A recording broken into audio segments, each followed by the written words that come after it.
CBN e a Tecnologia, com Gilberto Sodré. Oferecimento Senac, educação profissional que transforma. Olha, desde os mais simples acidentes que envolvem, a gente deixar escapar um telefone celular numa água, até as situações mais dramáticas, como que os nossos vizinhos do Rio Grande do Sul estão vivendo. Será que dá para salvar um celular molhado? Essa é a participação de hoje do nosso comentarista Gilberto Sodré. Bom dia, Gilberto. Bom dia, Fernanda. Bom dia, ouvintes da CBN. Receita que não falta na internet, para isso? Então, exatamente, viu? Acidentes acontecem, dispositivos eletrônicos podem cair, tanto smartphone como até notebooks ou tablets podem cair na água, Pode ser água do mar, água da piscina, ou mesmo na enchente, como a gente tem visto aí. E vamos ver algumas dicas, conhecer algumas dicas aqui para tentar, pelo menos, recuperar o dispositivo. A primeira dica fundamental é se o telefone, se o dispositivo está desligado, não tentar ligar o dispositivo, ou seja, enquanto ele está molhado ou sujo por dentro, ou a gente não secou isso aí. Então, a primeira dica fundamental se está desligado, não ligue, não tente ligar, E se ele já estiver ligado, se por acaso estava ligado, é preciso desligá-lo imediatamente, porque essa água, mais a energia, mais a bateria, pode causar danos ainda maiores ao dispositivo. Então, se está desligado, mantém desligado, não liga. Se estiver ligado, desliga automaticamente, Então, essa é uma questão. Então, por quê, Ou seja, como eu comentei, com a água, com a umidade, com a água do sal, principalmente no caso de mar, mais a energia, mais a bateria, pode ter um curto-circuito interno e isso danificar ainda mais os sistemas de dispositivos que estão dentro do aparelho para isso, E aí, depois de fazer essa primeira intervenção, a outra ação que deve ser feita é limpar o produto, ou seja, e aí nesse caso, se for uma água de sal, por exemplo, água salgada, é lavar com água corrente, água limpa, e não com jato, uma água da torneira caindo levemente para tentar limpar o resto do que tem externamente, na questão, e não usar um jato de água, porque aí poderia entrar nos conectores, nos contatos, isso piorar a situação, Se você puder desmontar o equipamento, para limpar internamente, é uma alternativa. Se você tiver um pouco de conhecimento dessa situação, retirar os parafusos, se tiver parafusos, e limpar internamente com um pano seco, a parte interna do que tem no dispositivo. Em celulares que você não consegue tirar a bateria, ou não tem acesso à bateria, então não dá para abrir, Nesse caso, é deixar ele descansar para tentar secar a situação. Se você conseguiu abrir, ou seja, com a tampa traseira, por exemplo, do dispositivo, tirar a tampa, secar com um pano ou um papel limpo, aquele material, guardar os parafusos numa sacola, numa caixa, para não perder essa situação. Muitas vezes, para desmontar um dispositivo, é importante que você vá na internet, existem muitos vídeos explicando como desmontar aquele seu modelo. Então, pesquisar, por exemplo, no YouTube, algum vídeo de como explicar de como desmontar aquele aparelho, aquele dispositivo que caiu na água e você vai secar ele internamente, nesse caso. E aí, então, com o pano você vai tirar o excesso de água, com suavidade do que tem dentro daquela questão, mas ele só vai secar mesmo com o tempo. Então, é importante deixar ele desconectado, desligado, pelo menos por alguns dias, pelo menos 3, 4 dias, em algumas situações até em uma semana ele ficar parado nesse caso. Algumas indicações falam de você pode passar álcool isopropílico, que ajuda a secar mais rapidamente, aquela questão. Então, essa é uma dica interessante também para passar em alguns locais. Uma questão também que se fala ter um recipiente fechado com sílica gel, que é um tipo de material que absorve a umidade. Isso vai acelerar também o processo de retirada da umidade do dispositivo. Já falamos sobre isso aqui, só relembrando, botar o dispositivo num pote de arroz não é uma opção. Inclusive, vários fabricantes já falaram que não é uma opção de você usar um pote com arroz, para poder acelerar a secagem do equipamento. Ou seja, sílica gel sim, mas arroz não. No caso de aparelhos maiores, como TV, computadores, ou equipamentos de maior complexidade, aí, infelizmente, a indicação é levar o equipamento para assistência técnica. Aí eles vão dar uma olhada nessa situação. De eletrodomésticos maiores, como secadoras, geladeiras e fogões, que por acaso, né, tenham voltado a funcionar depois de um certo tempo, né, pode ser que não precise fazer nenhum tipo de ação a mais. Na verdade, esperou secar, ligou e está funcionando nesse caso. Mas uma coisa é importante lembrar, mesmo que os equipamentos, né, seja ele quais for, depois de seco, voltar a funcionar normalmente, né, a médio, né, ou a longo prazo, ele pode voltar a apresentar falhas de funcionamento. Por quê? Né? Porque essa água que entrou, mesmo que você conseguiu retirar, pode acelerar a corrosão de peças internas. Então, ou seja, o equipamento até voltou a funcionar, depois de alguns dias você deixou ele parado lá, aberto, muitas vezes, ou esperou a toda a água evaporar, e aí, mas depois de alguns meses, ele para de funcionar por algum motivo, né? Isso provavelmente pode ser o decorrência de alguma corrosão interna de equipamentos e peças nessa situação. Então, nessa situação, é importante ficar atento a esse caso, que talvez é interessante levar, né, esse equipamento a um centro de reparos para trocar as partes importantes que, por acaso, em relação a isso, né, nessa questão. E aí uma pergunta também muito comum é a garantia, né? Será que a garantia cobre essas questões? Então, produtos eletrônicos que apresentam danos recorrentes a contato com líquidos não costumam ser cobertos pela garantia após a compra, normalmente de 1 ano, né? Depois da compra é a garantia que tem. Então, fabricantes como Apple, Samsung, Motorola não oferecem cobertura caso o dispositivo apresente algum problema relativo à entrada de água, né? Então, essa é uma questão que deve ser observada também em relação a esse tratamento, né, do equipamento com relação à entrada de água. Gilberto, tem fabricante também que não deixa que a gente mexa no celular, tipo abrir, secar, não, né? Exatamente. Então, esses equipamentos que são hoje, que tem até com certificação, né, de IP68, que é a parte lá de proteção contra a água, eles são todos lacrados. Então, não tem como você abrir para poder secar internamente. Então, o que você deve fazer é deixar ele parado, desligado, durante um período de tempo, como eu falei, tipo uns 5 dias, mais ou menos, até que a água, né, que esteja dentro, internamente naquele aparelho, consiga evaporar. E aí você tenta ligar posteriormente a isso. Mas enquanto ele estiver descansando lá, deixar ele desligado para não ter piorar a situação com curto-circuito do equipamento. É isso aí. Bom, quem tem dúvidas aí para o Gilberto pode mandar. Eu já tenho uma chegando aqui, olha, participação. Adalberto, conta pra gente aí a dúvida do ouvinte. Bom dia, Fernanda, novamente. Bom dia, Gilberto. É uma dúvida minha própria, Fernanda. É o seguinte, recentemente, Gilberto, eu passei por uma situação, foi mês passado, fui a um show e estava chovendo muito. E aí eu tentava, durante o show, guardar o celular numa pochete que eu tava. Ali justamente que eu sabia do risco, né, de molhar Protegê-lo, né? Pra protegê-lo. Gilberto, quando eu cheguei em casa, apareceu uma mensagem que eu até então nunca tinha visto no meu celular, que era excesso de líquido detectado. E aí eu tava na bateria final já no celular, tava com 3, 5%, aí eu fiquei preocupado, que eu ia ficar sem bateria e essa mensagem apareceu, eu tentava colocar o carregador ali e não dava carga, não dava carga. Aí eu fiquei pensando, Gilberto, depois de muita luta, o que aconteceu? O celular, ele acabou completamente a bateria, aí eu deixei uns 20, 30 minutos sem mexer nele, e depois ele começou a carregar ali, depois de um tempo. Eu fiquei pensando, o que é essa mensagem de excesso de líquido, Gilberto? E qual que foi o risco de eu ficar tentando forçar a carga dele? Porque eu fiquei preocupado, eu falei, vou ficar sem celular, vou ficar sem bateria, e Dá tá dando curto, né? mensagem de excesso de líquido. Muito boa pergunta, Adalberto. Na verdade, alguns aparelhos, né, eles têm um sensor interno de umidade. Então, o que o seu aparelho ele fez, na verdade, estava te avisando que tinha uma quantidade excessiva de umidade dentro do aparelho. Ele está avisando isso. Nesse momento, quando aparece esse tipo de mensagem, a recomendação é desligar imediatamente o aparelho e deixar ele quieto durante algumas horas ou até alguns dias, muitas vezes, para que aquela umidade, né, que não entrou muita água, entrou uma pequena umidade internamente no aparelho, que ela saia do aparelho e você possa ligar novamente. Ao você tentar carregar o aparelho com essa umidade interna, poderia ter gerado um curto-circuito e ter queimado todo o aparelho, inclusive. Nesse caso, era um risco que poderia acontecer.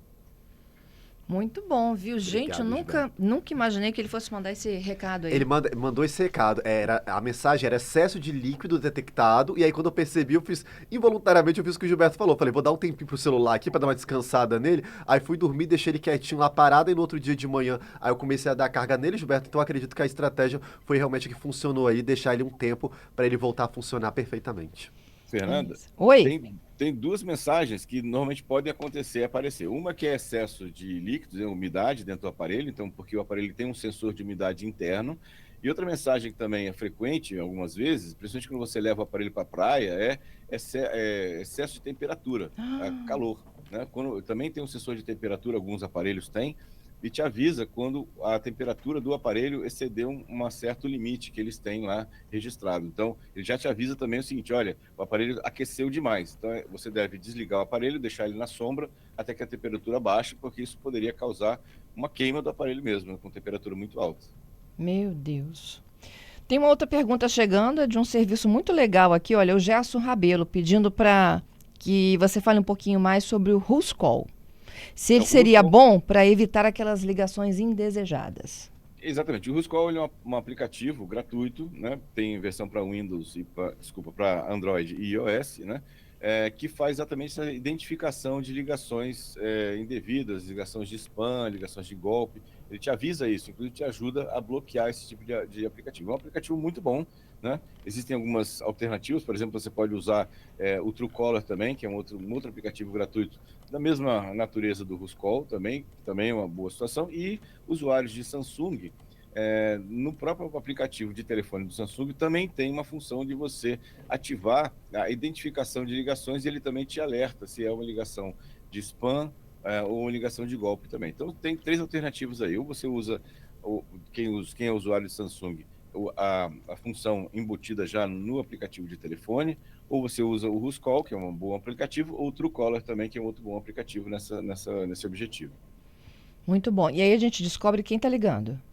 Exatamente, ele te diz quem está ligando, porque se tiver no cadastro dele, e também se algum outro usuário denunciou aquela linha como uma ligação de spam, uma ligação de golpe, ele também te avisa. Fala assim, olha, isso aqui foi denunciado como golpe, atenda por sua conta e risco, né? Entendido. Vamos para os destaques da semana? Vamos lá. Viralizou. Conta aí. Muito bem, Fernando. A notícia que da semana, vamos chamar assim, foi o lançamento da nova versão do ChatGPT, a versão 4, ChatGPT 4, né? E ela vem com uma série de novidades, né? Ou seja, agora, né, o ChatGPT 4, ele passa a ser multimodal, ou seja, ele consegue não só interagir com o usuário via texto, mas também via imagem. Com o aplicativo instalado no celular, você pode habilitar a câmera do celular, ele vai olhar, né, a cena, descrever a cena, né, do que ele está vendo, por exemplo. Inclusive tem alguns vídeos na internet de deficientes visuais usando o ChatGPT 4, né, para que com o celular e apontando a câmera para um certo local e o ChatGPT descreve a cena para o deficiente visual. Muito legal, né? E também consegue interpretar áudio. Então tem alguns vídeos, inclusive na internet agora, que mostram o ChatGPT 4 traduzindo, ou seja, uma conversa entre 2 pessoas, alguém falava em um idioma, ele traduzia para o outro idioma da outra pessoa e ele falava de volta, eles conversavam entre 2 idiomas diferentes, 2 pessoas com idiomas diferentes, e o ChatGPT traduzia. Realmente uma evolução bastante interessante do ChatGPT 4. Chamou a atenção de muita gente nessa semana aqui. Ele vai estar disponível tanto para assinantes quanto para uso gratuito, somente que no uso gratuito ele tem um limite de tempo de uso, né, por dia, né, para isso. E tem também um aplicativo agora dedicado para desktop. Você instala um aplicativo no seu, né, computador. Hoje tem uma versão liberada para Mac, e em breve vai sair uma versão também para Windows, né, para isso, né, para isso aqui. Então, foi uma notícia que mexeu bastante com o mercado nessa semana, né.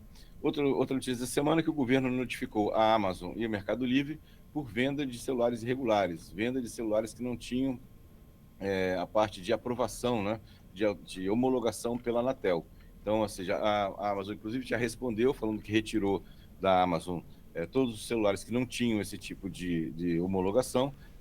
O Mercado Livre ainda não se pronunciou, mas, na verdade, o governo deu um prazo, né, para que as 2 empresas, a Amazon e o Mercado Livre, retirassem das suas linhas de venda aparelhos que não estavam com homologação pela Anatel, né? Ou seja, é um risco até para os consumidores em si.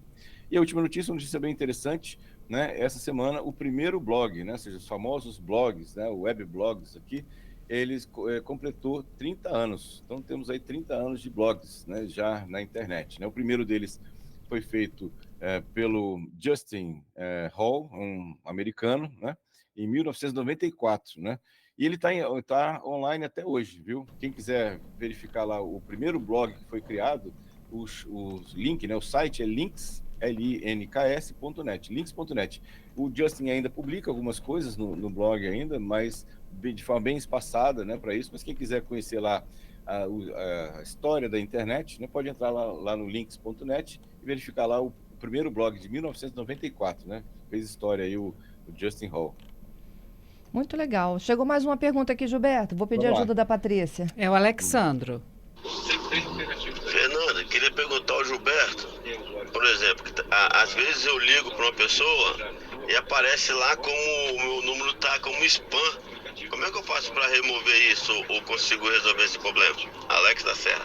Alex, o número do próprio Alex aparece como spam? De vez em quando, isso. De vez em quando acontece com a gente recebe uma ligação e aparece o número spam. E a gente nem sabe quem está do outro lado e o telefone às vezes nem é realmente de uma pessoa física, mas aparece como spam. Legal a pergunta. Então, o que acontece?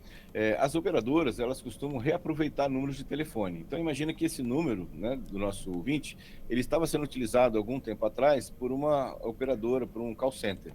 E esse número foi classificado pelos aplicativos, Ruscall, Truecaller, ou mesmo da Samsung, como uma ligação de spam, né? Só que esse número foi reaproveitado e a operadora deu esse número para um outro usuário, né? Que não é spam, na verdade é um usuário legítimo, né, para isso. Só que o aplicativo continuou marcando aquele número como spam, né, para isso, e aparecendo para os usuários dos aplicativos como spam também. Eu acredito que ele teria que entrar em contato com os aplicativos para poder explicar que agora não é mais o que mudou de um outro proprietário em relação a isso, porque realmente é isso que infelizmente acontece. Entendido. Eu estava imaginando que alguém tivesse classificado ele, por exemplo, Gilberto me liga e eu acho que ele é um telemarketing, é um telefone que eu não atendo, eu coloco ele como spam. Isso. Também pode ser uma situação dessa? Ou na verdade, assim, o mais normal é que esse número, ele era realmente de um call center, né, ou foi utilizado por um golpista, por exemplo, né, para aplicar golpes, e as pessoas que receberam nessa época, né, a ligação do golpista, eles marcaram o número realmente como golpe ou como spam. Só que o golpista abandonou esse número, trocou por um outro, e esse número ficou marcado como spam, né, lá pelos aplicativos, né, para isso. E aí, esse número foi dado para uma outra pessoa, né, ou seja, porque as operadoras, elas reaproveitam, depois de um certo tempo, reaproveitam os números que foram largados, abandonados, né, para isso. Infelizmente, ele teve a sorte, né, de receber um número que em um tempo passado tinha sido classificado como spam. Pois é. A sorte da minha filha, sabe qual foi? Pegar um telefone de uma pessoa que não pagava as suas contas. Nossa, olha imagina. Que sofrimento que é ligar o dia inteiro cobrando uma conta de um nome de um senhor, né? E a gente fala, esse telefone não é dele, mas não adianta. Exatamente. Olha só que dor de cabeça, né? É o dia inteiro. Aí agora sabe o que eu fiz? Limitei a só tocar quando são números reconhecidos. Exatamente. Porque senão ela ia atender o dia inteiro cobrança do antigo dono da linha. Isso aí. Exatamente. Agora, só uma observação, porque, por exemplo, no caso do Alex, ele tem que entrar em contato com todos os aplicativos para explicar que o telefone dele não é um spam. Olha só que trampo, que difícil. Exatamente. Absurdo. Né, ou, né, assim, é uma outra alternativa que não é também simples, ele trocar de número, né? Foi o que a operadora sugeriu pra gente lá em casa. Troca de número. Exatamente, troca de número que vai ser, acho que menos dolorido, viu?